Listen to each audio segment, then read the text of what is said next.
In the quiet recesses of my mind, I find myself tangled in the contemplation, a silent monologue that echoes with the unspoken truth of my own existence.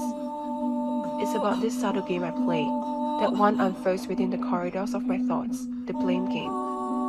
You see, when the world around me tilts and the ground beneath my feet feels unsteady, my first instinct is to point fingers, to shift the weight of responsibility onto someone or something else. Anything but the mirror reflecting back at me. It's a dance of self-preservation, they say, a defense mechanism, a way to show the fragility of my own ego from the harsh light of reality. And then, there's this illusion, a mirage I hold onto desperately, an illusion of control, as if I'm admitting fault is surrendering to chaos. It's easier to say, it wasn't my fault, circumstances were beyond my control. A narrative I craft to maintain a semblance of order in a world that often feels chaotic and unpredictable. Reflecting on my past, I realize blame game isn't a new melody in my mental symphony. It's a tune I learned early on, a survival game turned bad habit, a learned behavior that weaves itself onto the fabric of my thoughts, perpetuating a cycle of avoidance. Society, perhaps unwittingly, played the conductor, and I, the obedient orchestra member, followed along.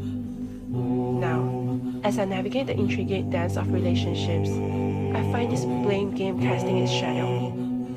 It's like a quiet poison, sipping on the cracks of connection. When conflicts arise, I struggle to see my own role, choosing instead to cast blame onto others, and slowly, like a steady grip, it corrodes the bond I hold dear. What I've come to realize is that this blame game is not merely a discordant note in the symphony of my thoughts. It's a hindrance to grow, a barricade on the path, becoming the person I aspire to be. By evading responsibility, I deny myself the opportunity to learn, to evolve. Growth demands acknowledgement of weaknesses, learning from mistakes, and a commitment to becoming better. So here I am, within the silent chamber of my mind, acknowledging the need of change. It's time to break free from its self-imposed cycle.